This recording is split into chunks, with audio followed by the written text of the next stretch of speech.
아마 교회를 몇 년, 수년 다니신 성도님들은 라디오나 복음방송이나 또 책이나 또 목사님들의 설교나 또 기독교 신문 이런 데서 이 단어를 한 번은 적어도 접해 보셨을 겁니다. 그 단어는 뭐냐면 개혁. 근데 이 개혁이라는 한자가 무슨 뜻인지 아십니까? 영어로는 reformation. 그러면은 영어로는 좀 쉬운 게 reformation 할 때 리라는 말은 again, 다시란 말입니다. 그래서 우리가 거듭났다, 중생하다 할 때 영어로 뭐라 하죠? reborn. 커피숍도 reborn이란 커피숍이 있습니다. 그러니까 again, 다시. 그래서 개혁이란 단어를 영어로 좀 이해하려고 하면은 reformation, again, 다시 formation 한다. 뭐 이런 식으로 좀 쉽게 이해할 수 있는데 한국말은 한자는 어렵습니다. 개혁. 그래서 여러분 교회에서 어떤 분들은 또 자기 교회가 개혁주의 교회다. 예를 들자면 여러분들은 우리 승리장로교 담임 목사는 제임스 목사는 웨스민스터 신학교 개혁주의 신학교에서 공부한 사람이다. 근데 이런 말을 뭐 해도 신학은 많이 들어봤으니까 theology, study of God, 하나님에 대해서 공부한다 쉽게. 근데 개혁주의, 개혁 이런 기독교 용어들이 많이 한 번은 다 접해보셨을 텐데 개혁이란 한국말 이 한자 뜻이 뭔가 저는 좀 궁금해서 찾아봤습니다. 그런데 그 뜻이 뭐냐면 인터넷에 보니까 가죽을 고치고 바꾼다는 뜻이다. 근데 이것도 더 헷갈려요. 무슨 가죽을 고치고 바꾼다는 이 의미가 뭘까? 자세히 읽어봤더니 고대의 가죽은 그것을 입고 있는 사람의 계급과 신분을 나타냈다. 그래서 가죽 옷을 바꾸면 다른 계급, 다른 신분이 되는 것이다. 요거까지는 제가 좀 읽다 보니까 맞다. 우리 모두가 하나님의 은혜로 예수 그리스도를 믿어서 우리가 신분이 변화됐잖아요. 우리가 마귀 사탄의 자식으로서 죄인으로서 그런데 하나님의 자녀가 되고 의롭다 칭해받아서 의인이 된 거 아닙니까? 이 놀라운 신분 변화. 하나님의 상속자가 됐다. 영원한 생명을 얻었다. 모든 이런 말씀을 좀 생각하게 됐는데 가죽 옷을 바꾸면 다른 계급 신분이 되는 것을 고대에는 의미했구나. 그래서 의식이나 신분이 바뀌었듯이 의식이나 가치관을 바꾸고 잘못된 버릇이나 낡은 사고방식을 바꾸어 조직, 우리로 말하면 교회의 전혀 다른 모습으로 다시 태어나게 하는 것, 이것이 개혁이다. 이렇게 좀 글을 읽어 내려가면서 이런저런 좀 생각을 하게 되었는데 제가 대학교 때 가죽옷을 입고 다녔습니다.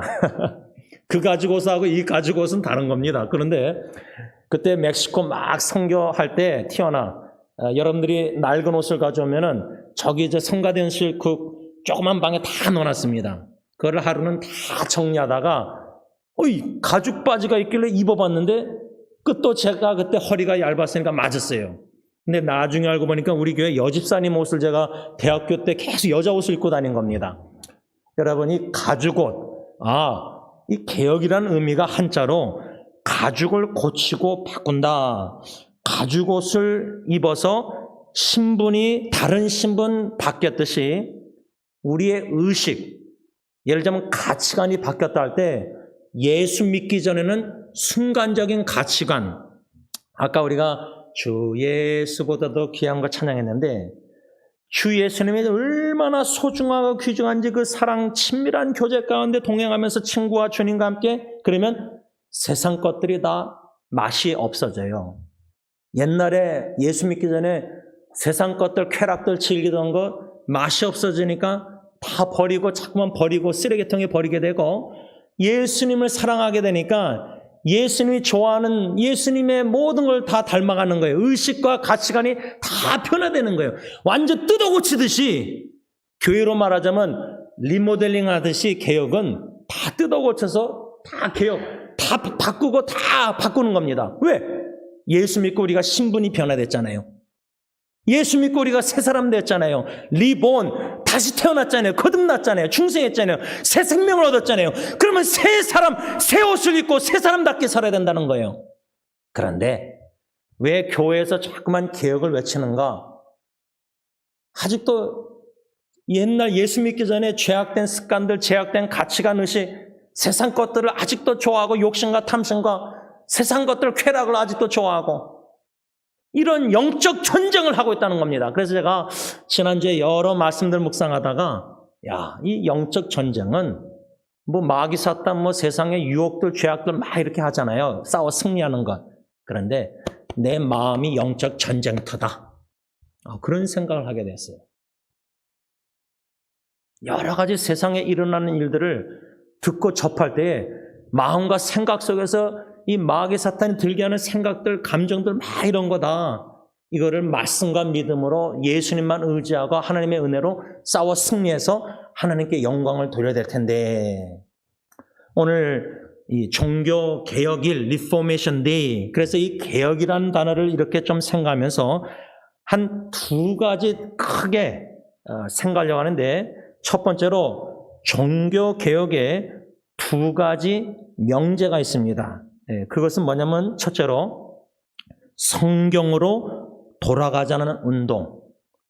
왜 하나님께서 마틴 루터나 그 많은 귀한 하나님의 종들을 사용하셔서 종교 개혁을 일으키셨는가? 왜 뜯어고치고 모든 걸 다 이렇게 하셨는가? 성경으로 돌아가자 이 운동입니다. 그런데 지금도 성경으로 돌아가야 됩니다. 우리 목사님들부터 해서 우리 장로님들부터 해서 당회가 오직 말씀 중심된 당회가 되어야 되고 모든 것을 말씀의 권위에 복종해야 됩니다. 가정에서도요. 아버지가 가장으로서 하나님이 주신 신적 권위가 뭐냐면 목사도 마찬가지예요. 장로도. 말씀의 권위밖에 없어요. 내가 목사고 내가 가정의 남편이니까 당신 아내나 자식들한테 나한테 복종해. 이건 말이 안 되고요. 우리가 가지고 있는 신적 권위는 하나님의 말씀 권위밖에 없는 거예요. 그래서 이 종교개혁의 두 가지 명제 중에 첫 번째가 성경으로 돌아가자는 운동. 이것이 원리고 종교개혁의 원리고 종교개혁의 방법은 두 번째 명제가 뭐냐면 교회는 항상 개혁되어야 한다. 이 말은 끊임없이 고치고 뜯어고치고 끊임없이 변화되고 끊임없이 개혁되어야 된다는 겁니다. 개인적으로는 우리가 죽을 때까지 개혁되어야 된다는 거예요. 이 두 가지 명제가 종교 개혁 기념일을 맞이해서 우리가 명심해야 될 거고 두 번째로 중요한 거는 종교 개혁의 5대 정신, 5대 원리, 우리가 칼빈의 5대 강령이라는 것을 알지 않습니까? 전척 타락 이런 거 다 배웠지 않습니까? 그런데 종교 개혁을 우리가 기념하면서 하나님 앞에 예배 드릴 때 두 가지 명제 외에도 그 다음에 두 번째로 제일 중요한 거는 5가지 정신이 있었다는 겁니다. 이 5가지 정신이 아주 핵심입니다. 이것이 신앙 우리의 교회 공동체 승리장로교회 앞으로 주님 재림하실 때까지 존재할 때까지 이 5가지 정신을 우리가 가지고 이 원리대로 살면서 우리 교회 젊은 후세대들에게 그것을 보여주고 가르쳐주고 보여줘야 되는데 이 5가지 정신이 뭐냐면 첫째로 오직 말씀. 이 5가지 정신을 솔라, 오직이란 말로 only로 시작하는데 첫째는 오직 말씀. 이것은 성경은 그리스도인의 유일한 최종 권위다. 그래서 여러분 개인적으로, 가정적으로, 사업, 직장, 인간관계 모든 세상에서 일어나는 모든 일들을요 결국은 오직 말씀으로 다 볼 수 있는 영안이 열려야 됩니다. 그리고 우리가 오직 말씀의 권위에 나를 쳐서 복종시켜야 됩니다. 그래서 우리 가정도 특별히 우리 승리장로교회 주님이 세우실 때 유일한 권위, 오직 하나님의 말씀 권위에 복종하는 교회가 진정 개혁주의 교회라 그 말입니다. 두 번째 개혁 정신은 오직 은혜.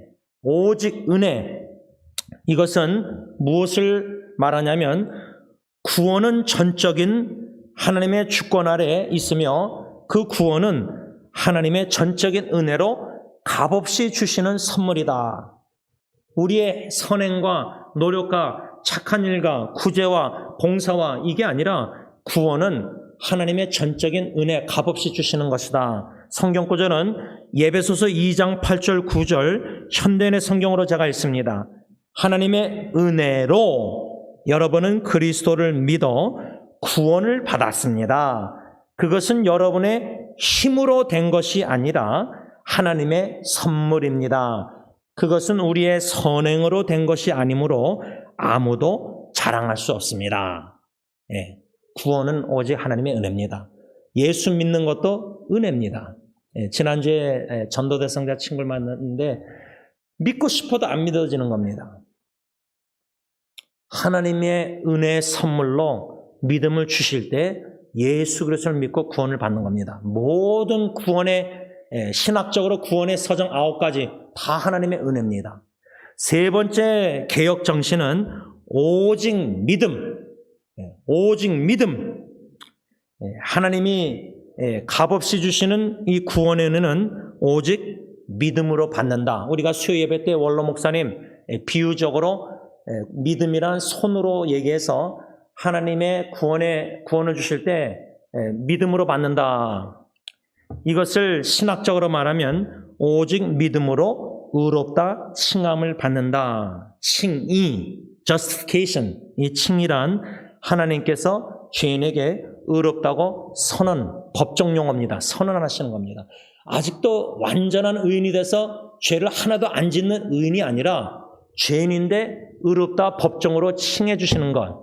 그래서 어떤 신학자는 우리는 의롭다함을 얻은 죄인이다. 뭐 이런 식으로. 아직도 죄를 짓는 예습관이 있지만 의롭다 칭해 주셨다. 하나님의 의로운 옷을 입혀 주셨다. 이것이 오직 믿음으로 받는다. 네 번째 개혁 정신은 오직 그리스도. 이것을 간략하게 성경 구절로 설명하자면 요한복음 14장 6절 보면 예수께서 이르시되 내가 곧 길이요 진리요 생명이니 나로 말미암지 않고는 아버지께로 올 자가 없다. 오직 예수님밖에 없는데 지금은 종교 다원주의, 플러리스틱 소사이티라 그래서 뭐 예수 믿어도 좋고 석가모니 믿어도 좋고 뭐 알라를 믿어도 좋고 뭐 모든 여러 이렇게 다원주의가 범람합니다. 그러니까 여러분 요즘 이 세들 젊은 세대들은요 우리가 오직 예수님을 믿어야 구원받는다 하나님의 은혜로 이러면 설득이 안 됩니다. 나는 딴 종교도 믿어보고 딴 종교도 막 혼합주의입니다. 이런 시대에 이 요한복음 14장 6절 예수님이 나로 말미암지 않고는 아버지께로 올 자가 없다. 오직 예수입니다. 예수 더하기 다른 신이 아닙니다. 마지막 다섯 번째 개혁 정신은 뭐냐? 오직 하나님께 영광. 모든 목적은 하나님께 영광을 돌리는 것인데 웨스트민스터 소유리 문답 제1문에 사람의 제일 되는 목적이 무엇인가? 답변은 사람의 제일 되는 목적은 두 가지로 설명하죠. 첫째, 하나님을 영화롭게 하는 것. 두 번째, 영원토록 그를 즐거워하는 것. 그런데 하나님을 즐거워하지 않고 세상을 즐거워하면 하나님께 영광 돌릴 수가 없죠. 영화롭게 못하는 거죠. 오늘 이 다섯 가지 개혁 정신과 두 가지 개혁 명제를 생각할 때 우리 성립교회는 성경 말씀으로 돌아가야 됩니다. 여러분, 여러분들의 담임 목사에게 기도해 주시는 거 감사하고요. 또 기대하는 것들이 있을 겁니다.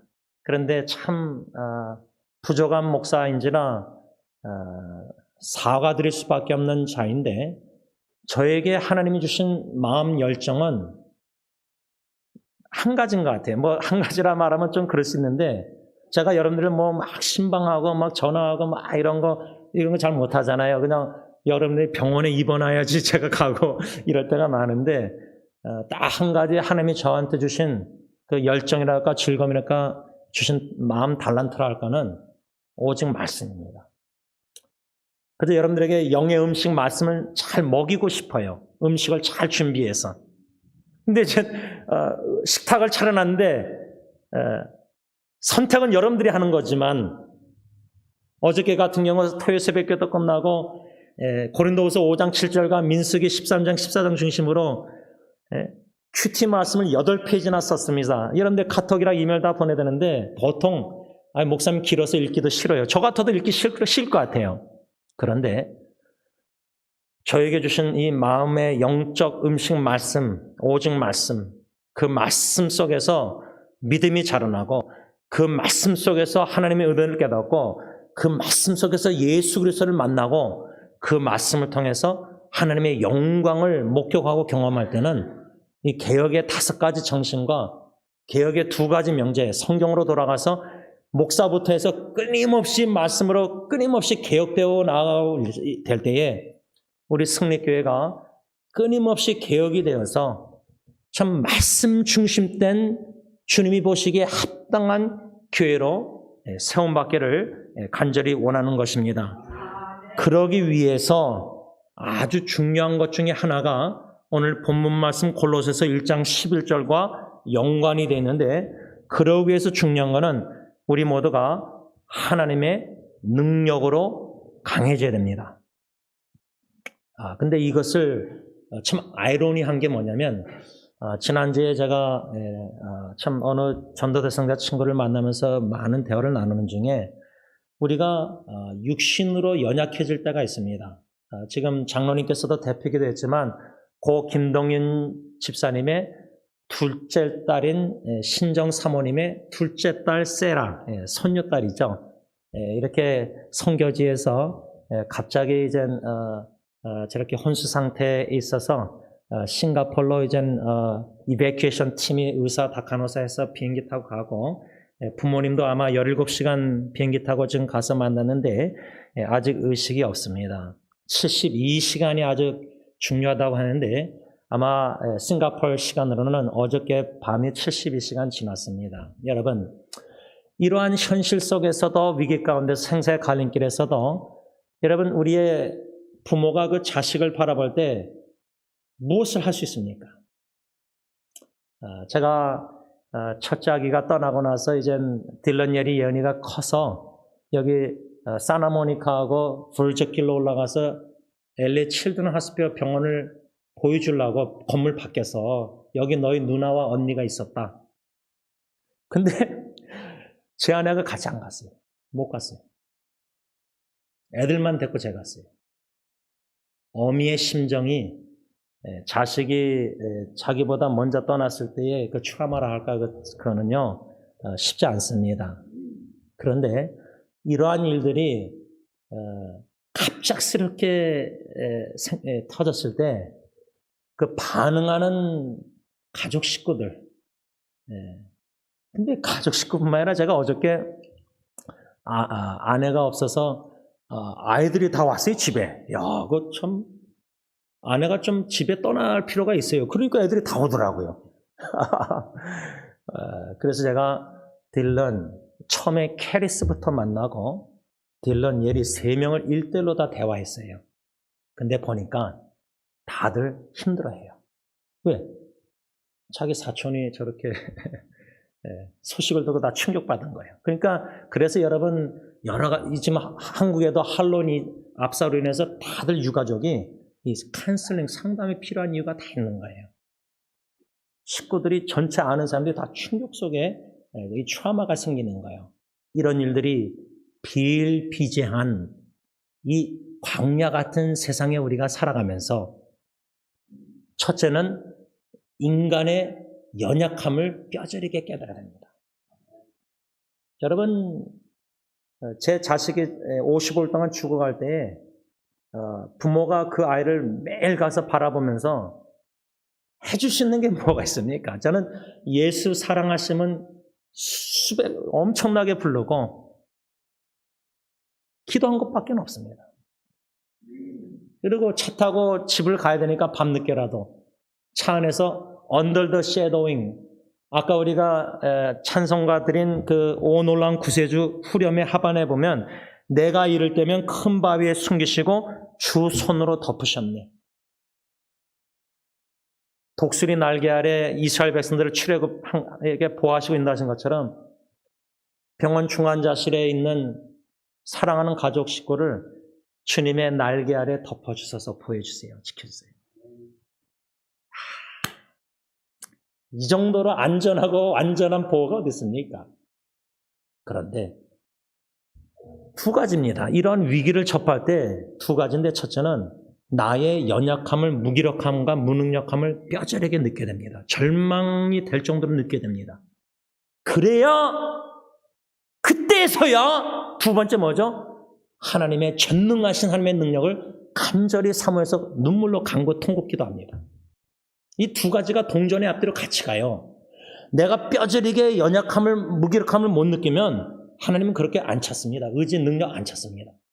그래서 오늘 골로새서 1장 11절에 사도 바울이 골로새 성도들을 위해서 끊임없이 쉬지 않고 기도한 네 번째 내용, 그의 영광의 힘을 따라 모든 능력으로 능하게 하시며 기쁨으로 모든 견딘과 오래 참음에 이르게 하시고, 현대인의 성경은 그리고 하나님의 영광스러운 힘을 통해 오는 모든 능력으로 여러분이 강해져서 모든 일을 기쁨으로 참고 견디며, 여러분, 자녀가, 사랑하는 배우자가, 부모님이, 사랑하는 사람이 중환자실에 코마 상태에 있다 할 때 매일마다 병원을 방문하는 것, 제가 그랬잖아요. 우리 교회 어르신들 양로원에 막 계속 방문할 때 저도 그냥 덩달아 장을사모님, 박현희 권사님 보면서 막 우울해지고 그냥 혼자 울고. 쉽지 않습니다. 생사의 갈림길에 놓여있는 호스피스 있는 분들 찾아뵙는가. 그러나 이러한 실제적으로 사랑하는 사람들이 생사의 갈림길에 모든 호수와 모든 이런 거 다 모니터를 보면서 매일 방문할 때마다 어떻게 이 성경 1장 11절 말씀처럼 모든 일을 기쁨으로 참고 견딘다, 현대인의 성경. 그런 상황을 어떻게 견뎌내는 것도 쉽지 않은데 어떻게 기쁨으로 견뎌냅니까? 슬픈데, 마음이 아픈데. 근데 성경은, 사도 바울은 기쁨으로 그런 어려운 상황도 견뎌내게 기도했는데 인간의 힘으로는 이는 불가능합니다. 왜? 계속 병원의 중환자실에 호수 꽂고 있는 거 볼 때마다 우울해지고 눈물 나고 괴롭고 죄책감 들고, 아버지로서 죄책감 드는 게 더 괴로운 겁니다. 나 때문에 애가 이렇게 됐구나. 내가 잘못해서. 그런데 사도 바울의 이 기도 내용에 아주 중요한 부분이 뭐냐면, 첫 번째 상반절에 현대인의 성경 보면 하나님의 영광스러운 힘을 통해, 그러니까 우리의 힘으로는 못한다는 거예요. 우리의 힘으로는 기쁨으로 못 견딘다는 거예요. 못 참고. 그러나 하나님의 영광스러운 힘을 통해 오는, 하나님의 영광스러운 힘을 통해 오는 뭐예요?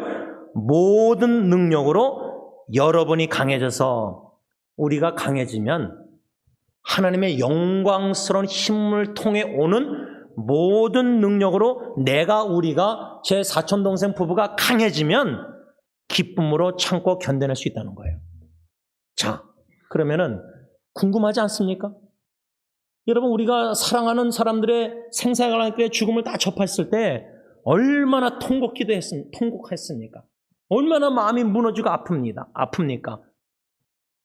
그런데 충분히 가능하다는 겁니다. 우리의 힘으로는 불가능하지만 하나님의 영광스러운 힘을 통해서는 가능하다는 겁니다. 그런데 그러면 그 다음에 질문이 뭐예요?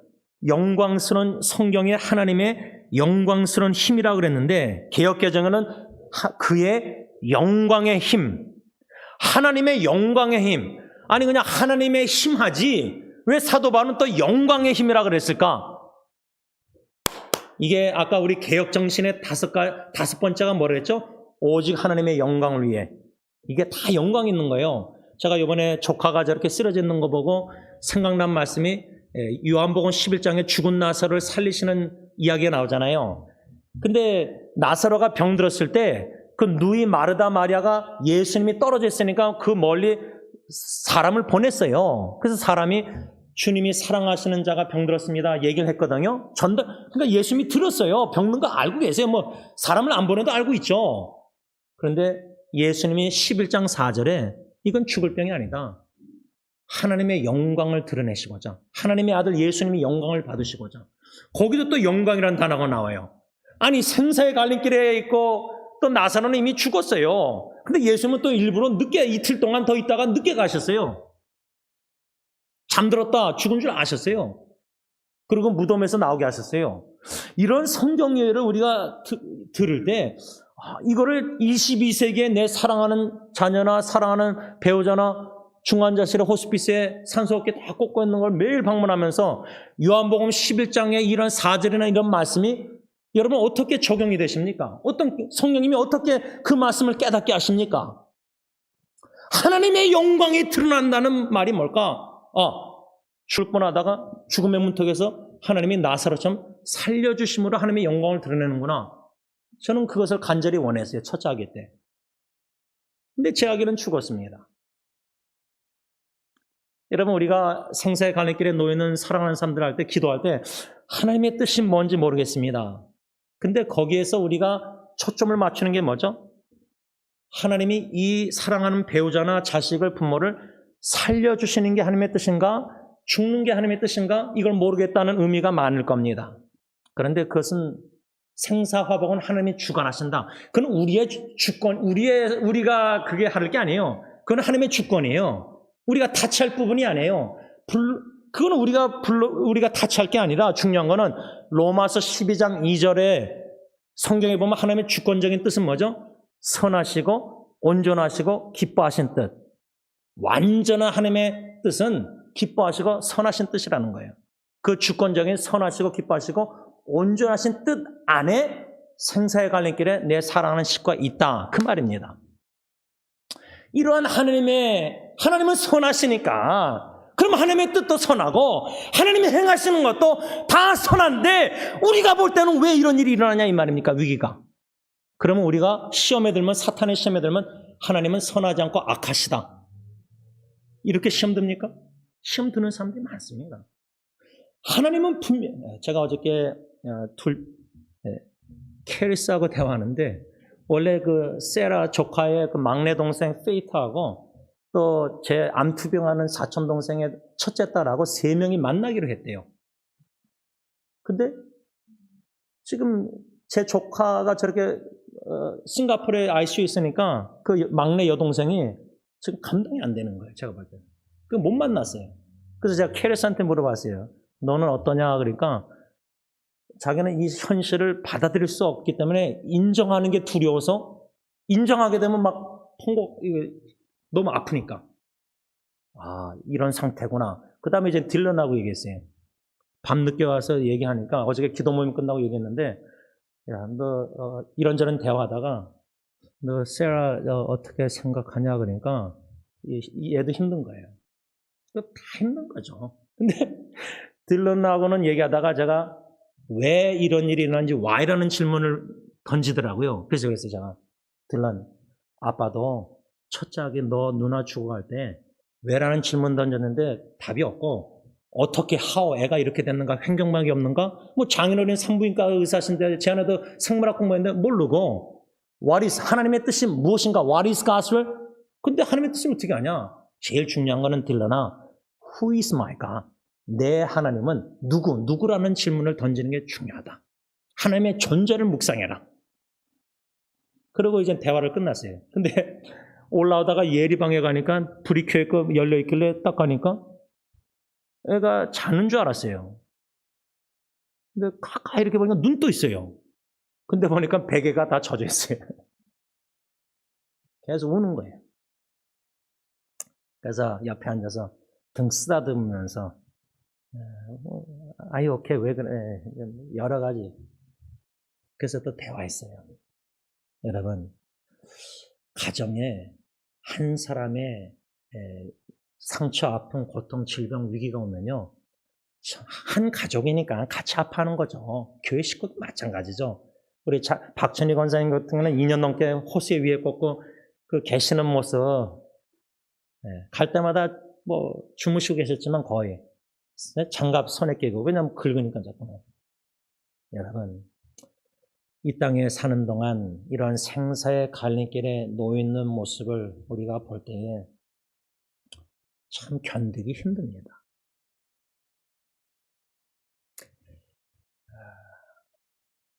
견디기 힘든 일들이 많은 세상이지만, 오늘 골로새서 1장 11절에 사도 바울의 간절한 기도, 쉬지 않고 끊임없이 기도한 이 기도, 어떻게 그것을 기쁨으로 견뎌낼 수 있을까? 슬픈데, 힘든데.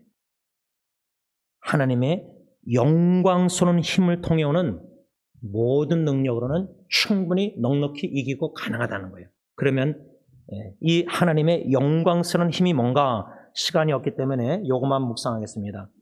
예배소서 1장 19절 20절, 제가 현대인의 성경으로 읽겠습니다. 또 믿는 우리 속에서 강한 능력으로 역사하시는 하나님의 권능이 얼마나 큰가를 알게 하시기를 기도합니다. 이거는 사도 바울이 무릎 꿇고 예배소 교회 성도들 위해서 기도한 건데, 계속 읽습니다. 하나님께서는 그 크신 능력으로 두 가지입니다. 첫째, 그리스도를 죽은 사람들 가운데서 다시 살리시고, 이게 첫 번째고, 두 번째 크신 하나님의 영광스러운 능력은 뭐냐? 하늘나라에서 자기 오른편에 앉게 하셨습니다. 이겁니다. 이게 비결입니다. 다시 말하면 골로새서 1장 11절에 사도 바울이 말하고 있는 하나님의 영광스러운 힘, 그걸 통해 우리가 모든 능력을 받아서 기쁨으로 견뎌낼 수 있고 참을 수 있는데, 그 하나님의 영광의 힘, 그 영광스러운 힘이 뭐냐? 예배소서 1장 19절에는 강한 능력, 하나님의 권능, 하나님의 크신 능력, 이렇게 다 표현했는데, 그 하나님의 크신 능력, 권능은 뭐냐면 두 가지예요. 예수 그리스도를 죽은 사람들 가운데서 다시 살리신 하나님의 영광의 힘, 크신 능력이에요. 그 다음 두 번째 능력은 예수 그리스도를 하늘나라에서 하나님 오른편에 앉게 하신 크신 하나님의 권능, 영광스러운 능력이래. 그래서 영광스러운 능력이라는 거예요. 이것을 결론을 맺으면서 우리에게 적용할 때 이미 우리는 이 하나님의 영광의 힘, 이 하나님의 영광스러운 능력을 우리는 이미 경험했습니다. 그게 무슨 말이냐면, 예배소서 2장 1절 보면 예수 믿기 전에 저와 여러분들을 성경이 뭐라 하냐면 허물과 죄로 죽었던 저와 여러분들, 그 말을 쉽게 설명하자면, 예수님 믿기 전에는 저와 여러분들은 육신은 살아서 숨을 쉬었지만, 성경은 뭐라 하죠? 너희들은 예수 믿기 전에는, 마귀 사탄의 자식이었을 때는 너희들은 영적으로 죽은 사람이다. Spiritually dead. 여러분, 예수 믿다가 육신이 죽는 게 더 슬프고 힘듭니까? 아니면 예수 안 믿고 영적으로 죽었는데 육신이 살아있는 게 더 슬프고 더 힘든 겁니까? 이 질문 던지면 다들 여러분들 이런 질문 안 던져보셨을 텐데, 만일에 던져보셨다면 제 사촌동생, 암투병 오는 사촌동생 심순 사모님, 여기저기 좀 암투병, 또 우리 김은희 사님, 이석우 사님 그 형수님은 저는 그분 얘기 화요일날 어머님 통해서 기도 모임 때 듣고 오히려 위로받고 힘을 얻었습니다. 왜?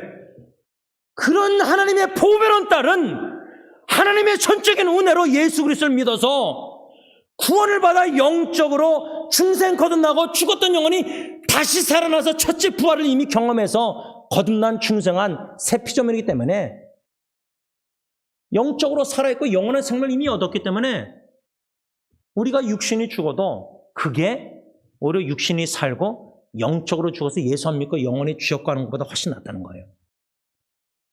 이해가 되십니까? 그래서 이 하나님의 크신 영광스러운 힘 능력은 이미 우리가 죽었던, 영적으로 허물과제로 죽었던 사람인데 하나님이 우리를 성령으로 다시 살리신 거예요. 리본, 거듭난 거예요. 중생한 거예요. 그것을 신학적으로 요한계시록 첫 번째 부활, 이것을 신학적으로 말하면 이미 경험한 하나님의 영광스러운 능력, 첫째 부활.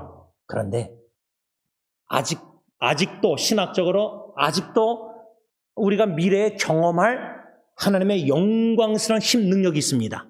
그게 뭔지 아세요? 그것을 신학적으로 둘째 부활이라고 합니다. 그것을 데살로니가전서 4장에 뭐라 했죠?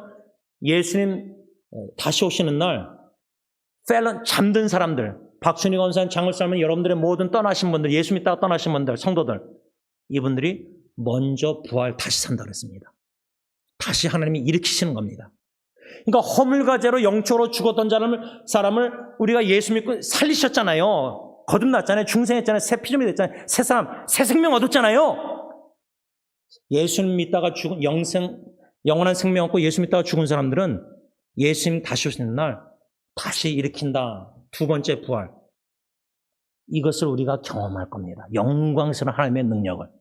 그렇다면은 제가 글을 쓴 내용이 지난주에 조카를 생각하면서 요한복음 11장 4절 외에도 제 첫째 아기 때 주신 말씀은 시편 63편 3절 주의 인자하심이 주용이의 50을 생명보다 나음으로 내 입술이 주를 찬양할지라 약속의 말씀을 받고 호흡기를 다 뗐는데 뼈가루 뿌리고 오면서 성령님이 찬양케 하셨습니다.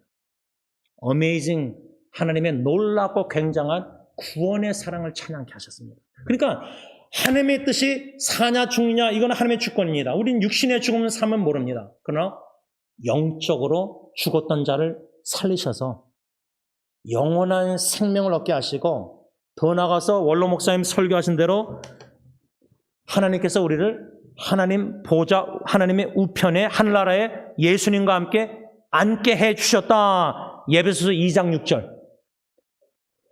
이러한 하나님의 영광스러운 힘 능력을 예수 그리스도를 다시 살리신 죽음에서, 죽은 자 가운데서 그 능력과 하나님의 보좌 우편에 앉으신 하나님의 영광스러운 힘 능력을 우리가 이미 경험했다는 거예요. 거듭나고 중생하고 다시 살아났고 영적으로 죽었던 자, 그 다음에 에베소 2장 6절 예수 그리스도와 함께 하늘나라에서 하나님 우편에 앉게 하셨다. 하나님 보좌에 앉게 하셨다. 하늘 거기 보좌에 앉게 하셨다.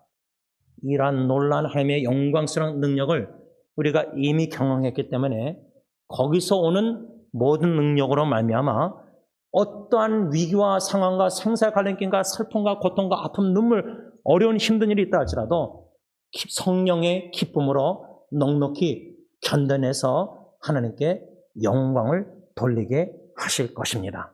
기도하겠습니다. 하나님 아버지 감사합니다. 하나님의 말씀을 주신 것 감사합니다.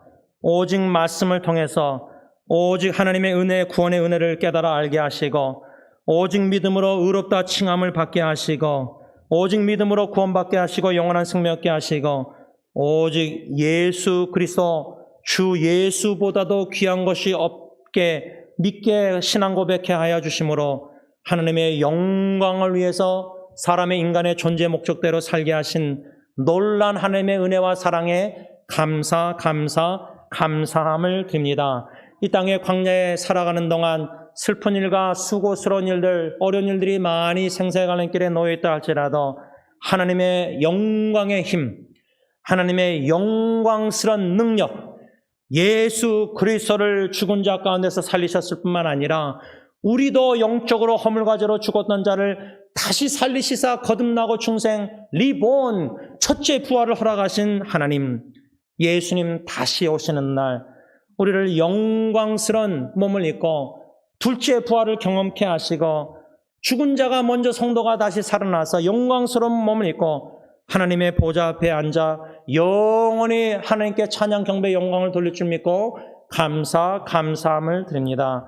하나님 사랑하는 모든 성도님들과 주의 모든 고통당하는 형제 자매들 우리가 거듭났다는 것, 중생, 첫 번째 부활, 죽은 영적으로 죽었던 자가 하나님의 영광스러운 능력으로 다시 살아나서 영원한 생명을 은혜의 선물로 받았다는 이 놀라운 구원의 은총을 깊이 묵상하는 가운데 성령님의 깨달음 속에 마음에 감사가 넘치게 하시고 힘을 얻게 하여 주시고 하나님의 영광의 힘으로 어떤 힘든 위기와 슬픈 눈물, 통곡이 나올지라도 넉넉히 그리스도 안에서 이기고도 믿음으로 승리하여 하나님께 영광 돌리게 하여 주시옵소서.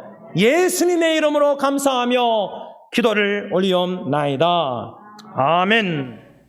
우리 다 일어나셔서 아까 찬양한 391장 오 놀라운 구세주 찬양 드리겠습니다.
정량 못할 은혜로 채우시며 늘 성령에 감아주사 큰 기쁨 중 주님을 찬양토록 내 믿음을 고우시네. 메마른 땅을 종일 걸어가도 나 피곤치 아니하며 저 위험한 곳 내가 이를 테면 큰 바위에 숨기시고 주 손으로 덮으시네. 주 예수님 공중에 임하실 때 나 일어나 맞이하리. 그 구원의 은총을 노래하리. 저 천국과 천사 함께 메마른 땅을 종일 걸어가도 나 피곤치 아니하며 저 위험한 곳 내가 이를 테면 큰 바위에 숨기시고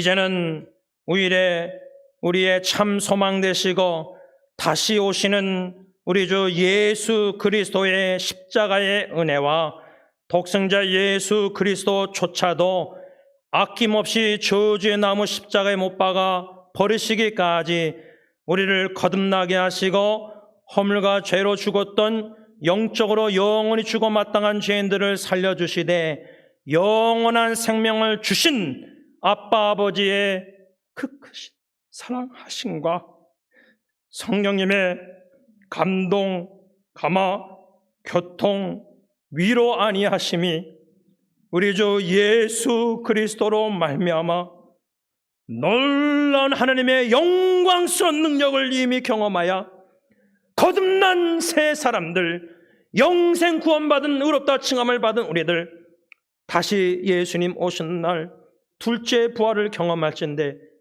더 이상 슬픔과 더 이상 사랑하는 사람들의 생사의 갈림길과 죽음과 고통이 없이 영광스러운 영적인 강한 몸을 입고 영원히 주님과 함께 살면서 하나님의 보좌 앞에서 모세의 노래, 어린 양의 노래, 구원의 노래, 승리의 노래를 영원히 찬양할 줄 믿는 모든 믿음의 사람들과 교회 위에 이제부터 영원토록 함께 있을지어다.